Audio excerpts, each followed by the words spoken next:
Art. Souvent incompris ou trop excentrique, c'est pourtant quelque chose qui nous entoure. On le retrouve tout aussi bien dans l'architecture de nos villes, dans le design de nos magasins préférés ou même des vidéos que l'on regarde sur YouTube, mais aussi sur nous avec la mode que l'on porte. Bref, vous l'aurez compris, il est absolument partout. Et d'ailleurs, vous chez qui ce message résonne, peut-être êtes-vous intéressé par les écoles du domaine artistique, de l'architecture, du design ou de la mode. Alors aujourd'hui, je vous emmène vivre une journée type dans la classe prépa de Sinaï qui vous prépare de manière complète et disruptive à ces écoles-ci.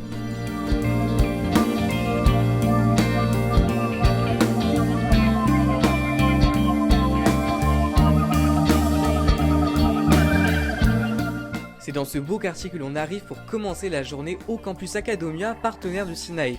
Au passage, belle preuve de confiance. On arrive, on se retrouve dans notre salle de classe avec nos projets en cours.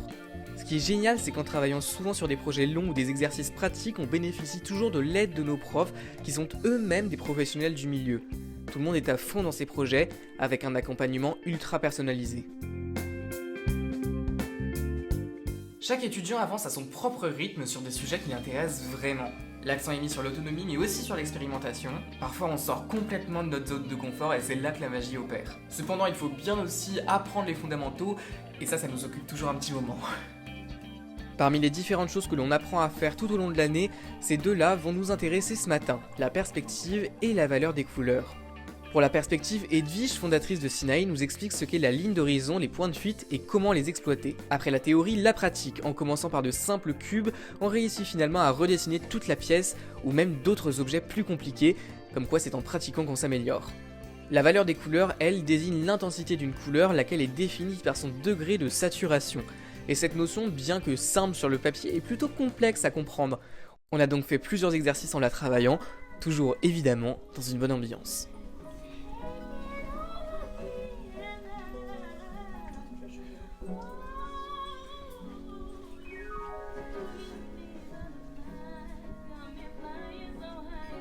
Et puis bien sûr, on n'oublie jamais le dessin et le croquis rapide, bah non, voyons.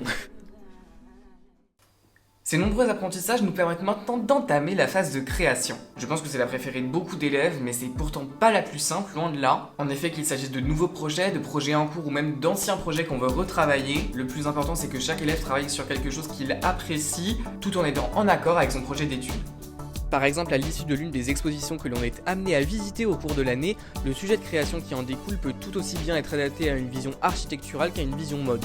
Donc ça donne lieu à des projets archi variés, tous ayant une personnalité forte, vraiment à l'image de l'élève qui l'a créé et imaginé de A à Z. Et surtout, ce qui est top au travers de ces journées de stage, c'est que les profs nous poussent à expérimenter, à chercher, et chacun part sur des pistes différentes, explore d'autres univers, etc.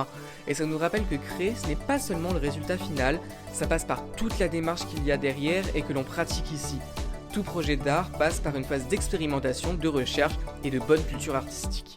Bon, moi je blabla depuis tout à l'heure, mais qu'est-ce qu'ils en disent finalement les autres élèves ? Déjà apprendre à travailler en groupe, on a pu avoir l'avis des autres, etc., travailler, de poser des questions et apprendre des nouvelles techniques, aller dans des musées pour apprendre à dessiner en live, etc. C'était super intéressant. Donc du coup on a bien appris en indépendance de création. On a beaucoup appris à faire des portfolios et à créer des planches. Et dans l'ensemble, franchement, c'était génial. Voilà. Ce qui vient aussi avec Sinaï, c'est que peu importe si vous êtes lycéen, étudiant, vous pouvez vous inscrire à tout moment de l'année. Pas besoin d'attendre la rentrée d'après, vous pouvez tout de suite rejoindre la classe en cours et vous mettre direct au travail. Ça c'est l'esprit Sinaï, et oui. À la fin de la journée, on partage nos avancées, nos pistes de réflexion et nos projets aux profs qui nous conseillent et nous orientent vers des idées originales. Comme ça, à la fin de la semaine de stage, on a des projets aboutis et pertinents que l'on pourra d'ailleurs utiliser pour nos portfolios. 17h déjà, c'est qu'on a déjà passé toute la journée ensemble, comme quoi ça passe vite quand on travaille sa passion. Donc finalement, Sinaï, c'est un atelier où on apprend à son rythme, entouré de professionnels, avec une méthode qui pousse à sortir de sa zone de confort et à s'améliorer chaque jour. Entre nous, je vous le dis, rejoignez-nous, vous allez vous éclater tout en faisant des progrès énormes, de quoi intégrer les écoles que vous voudrez.